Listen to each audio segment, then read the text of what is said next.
Lexicopolio, chers amis, cher Odile, nous y voilà.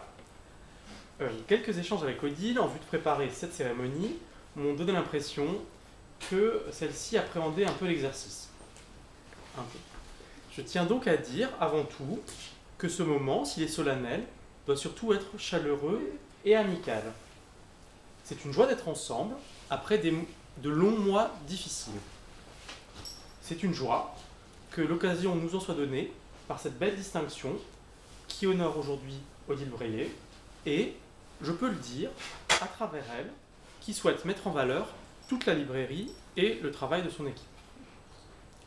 L'usage veut, même si cela fait rougir l'impétrante, qu'on rappelle son parcours et ses mérites. Dans cet exercice, ce qui est magnifique, c'est de montrer qu'il y a toujours plusieurs vies dans une vie, mais que, néanmoins, il y a aussi un même élan, un fil, une continuité. Il me semble à l'évidence que cette pluralité et cette continuité se trouvent dans les mots. Tu es né, chère Odile, au Congo, et dans une famille d'hellénistes célèbres, tu as grandi ici, à Athènes, où tu as fait ta scolarité rue Cinna, à l'époque où l'Institut accueillait aussi le lycée français. Alors je veux dire à cette étape que les blasons sont pour moi une passion de jeunesse, d'une part, et que mon équipe a très bien fait son travail d'enquête en vue de ce discours, d'autre part. De sorte qu'on m'a communiqué les armoiries de la famille Breillet, qui se blasonnent d'argent à 3 olives de Sinople. Donc il y a des olives. C'est une forme de prédestination héraldique familiale, car il me semble que les oliviers poussent mieux en Grèce qu'en Bretagne. Philosophe et psychologue par ta formation, tu es diplômé des langues orientales. Après quoi, tu es devenu interprète dans la plus haute des tours de Babel, la Bruxelles européenne, puis comme traductrice et interprète indépendante. Et tu t'es établi en Grèce, où tu es devenu notamment secrétaire général de l'association hellénique des sociétés de traduction. Tu es devenu en 1990 éditrice de dictionnaire avec Yanis Skoufis, que je vois plus. Et avec votre société, ah voilà, bravo, avec votre société Texto. Vous avez tous les deux ouvert votre librairie, le Lexicopolio, en 2011, en pleine crise, parce que sinon le défi n'aurait été que difficile. À l'origine marchand de dictionnaires, le Lexicopolio est devenu, pour les amoureux de littérature et de débat, pour les francophones d'Athènes et de Grèce, pour les flâneuses et les faneurs de Pangrati, un point de ralliement. Ici, on n'est pas dans un supermarché du livre, mais dans une librairie, un lieu où les livres prennent toute leur dimension singulière. Ce sont des compagnons, des éclaireurs, des refuges, des échos, des pavés dans la mare, des pierres philosophales. Cet attachement au rôle des livres et des mots, voilà une valeur commune entre la France et la Grèce, je crois, dont tu es aussi, chère Odile, la défenseur vigilante. Alors, votre librairie s'appelle Le Marchand de dictionnaires. C'était pour moi un autre indice pour essayer de te cerner et te dire pourquoi la France t'honore ce soir. Les dictionnaires sont des passeports, comme les langues peuvent être des patries. Ils peuvent embrasser le monde entier, comme également le sujet le plus pointu. Les dictionnaires ont des connaissances étendues, mais parfois aussi des opinions bien tranchées. On se rappelle le dictionnaire des idées reçues de Flaubert. Les dictionnaires sont joueurs aussi. D'ailleurs, il y a un jeu du dictionnaire. Voici peut-être quelques pistes, et encore une fois, quelques indices que c'est une vie autour des mots. Alors, à toi et à l'équipe de Lexicopolio, je veux souhaiter le meilleur pour la suite, parce que le meilleur est toujours à venir. Et donc, selon la formule consacrée, chère Odile, je te remets au nom de la ministre de la Culture l'insigne de chevalier ou chevalière des arts et des lettres.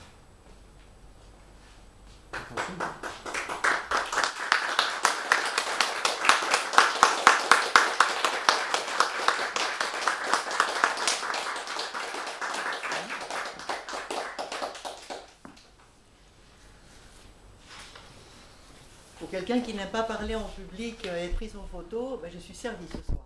Hein. Monsieur le directeur de l'Institut français de Grèce, mon ami, je vous remercie. Mes amis, agapimenimo. Si nous sommes tous là ce soir dans notre librairie, c'est parce que j'ai reçu le 8 mars 2018 une lettre de Madame Françoise Nissens, alors ministre de la Culture, m'annonçant qu'on me faisait chevalier de l'Ordre des Arts et des Lettres. Et j'ai donc été faite chevalier par une femme et éditrice le jour du droit des femmes. C'est plutôt de bon augure. Alors ma première réaction a été un non catégorique. Non, non et non, je ne vous vois pas du tout mériter un tel honneur, en aucune façon. Trouvez quelqu'un d'autre, s'il vous plaît. Et pour trouver même une façon de refuser, je me suis ruée vers ma bibliothèque pour retrouver le livre suivant. Donc c'est non. C'est une collection de lettres de Henri Michaud qui cherchait une secrétaire qui sache pour lui, et je le cite, de 40 à 50 façons écrire non, afin d'envoyer des refus aux photos, distinctions et entretiens. Alors, peine perdue, cette distinction faisait peser sur mes épaules une très lourde responsabilité vis-à-vis de toute mon équipe qui était totalement enthousiasmée. La société de traduction Texto a fêté l'année dernière ses 30 ans d'existence. Et la librairie Lexicopolio, en dépit de ce nom un peu difficile à prononcer parfois pour certains, va fêter cette année ses 10 ans. Parfois j'ai l'impression que ces sociétés, ces deux se sont créées d'elles-mêmes. Elles étaient dans ma tête, puis elles sont passées dans la tête d'autres personnes, et puis elles ont vu le jour comme ça, presque toutes seules. Parce que peut-être que c'était une façon pour moi d'harmoniser mes deux identités, la grecque et la française. Mon frère Georges, dont j'admire énormément le talent et l'esprit, m'a souvent fait la remarque qu'il ne trouvait pas très appropriée la façon dont je me présente en disant que je suis moitié grecque, moitié française. Pour lui, il préfère dire qu'il est et grec et français. Alors j'y ai réfléchi pour me rendre compte que, en fin de compte, je n'ai pas du tout ce sentiment d'unité. Je ressens ces deux parties profondément séparées.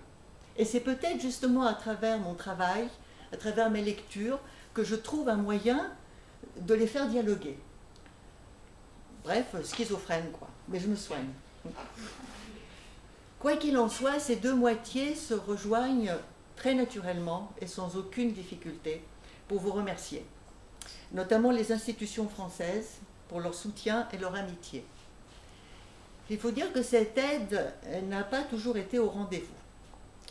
Et c'est ce qui rend ma reconnaissance d'autant plus grande envers l'ancien consul Thierry Clockenbrink et son épouse Maria, l'ancien ambassadeur Christophe Chantepie et Olivier d'Auvergne, l'ancien directeur de l'Institut Michael Auchan, l'ancienne Madame la Consul Céline Pendariès, sans oublier toutes leurs équipes respectives qui sont devenues au fil du temps de réels amis.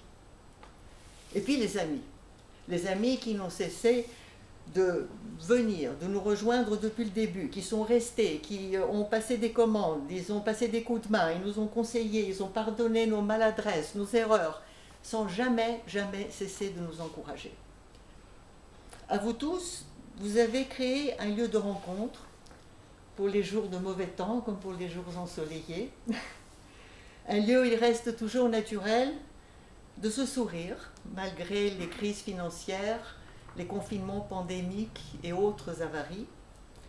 Et je suis reconnaissante à cette librairie de m'avoir offert autant d'amis fidèles et la meilleure équipe possible. Pelagia Ravala. Πάνω από 20 χρόνια στο λογιστήριο μαζί. Είδαμε πολλά. 20 ans de comptabilité ensemble, c'est tout dire. Αγγελική Αβοδιάκου. Το φρούριο των μεταφραστικών μας υπηρεσιών.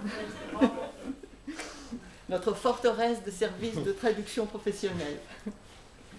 Νίκος Καμάγκας, που είσαι. Ο νεαρός μας κομιξάς που κέρδισε και την αγάπη και την εκτίμησή μας. notre jeune dessinateur BD qui a conquis nos cœurs et notre estime. Sylvain Franceschi. Sylvain, nous avons tellement, mais tellement de chance de t'avoir auprès de nous. Diamandidis. Todikomas. Olodikomas diamandi. Notre précieux diamant à nous et rien qu'à nous. Et mon ami inconditionnel, Yanis Kouklis. Notre érudit doyen. Et n'hoche pas la tête, parce que tu sais que sans toi, Texto et Lexicopolio n'existeraient pas. Tu le sais aussi bien que moi. C'est bien toi donc, et vous tous, qui me donnez le courage de m'exprimer ici en votre nom. Et je ne voudrais pas oublier ma famille. Ma mère, Calliope, qui m'a fait découvrir tout au long de ma vie le bonheur de la Grèce. Mon père, Jean Brier, qui m'inondait de livres à toute occasion et qui aurait été tellement, mais tellement fier de ne voir ne serait-ce qu'un jour cette librairie. Et Yann Loret, mon père adoptif et cofondateur de la société, qui justement nous a quittés en 2018 et qui me manque tous les jours. Et puis, mon fils Alexios, qui a eu le mot décisif, je tiens à le dire. Il était en Angleterre au moment où on m'a annoncé cette distinction. Je lui ai téléphoné, travaillait sur son doctorat en philosophie des sciences, métaéthique. Et lorsque je lui ai annoncé la nouvelle, avant que j'aie même pu finir ma phrase, me connaissant, il m'a interrompu en disant « Tu ne vas pas faire l'imbécilité », enfin il a utilisé un terme un peu plus cru, de refuser. Tu acceptes, point final. C'est ainsi qu'au nom de toute l'équipe, mon nom se transforme en un oui. Oui à votre amitié, oui à ces bons moments partagés, oui à nos prochaines rencontres, rire, émotion, oui à la fierté qui est la nôtre, d'être tous les jours au milieu de tous ces livres que nous faisons venir d'un peu partout et qui donnent du sens à nos vies ici en Grèce. Alors pour le coup, j'ai donc changé le titre du livre de Henri Michaud. Donc c'est oui. Que je me permets de vous offrir, mon cher Patrick, en vous remerciant et en souvenir de notre librairie. Merci de tout cœur. Comme on a coutume de dire, un peu de vin maintenant.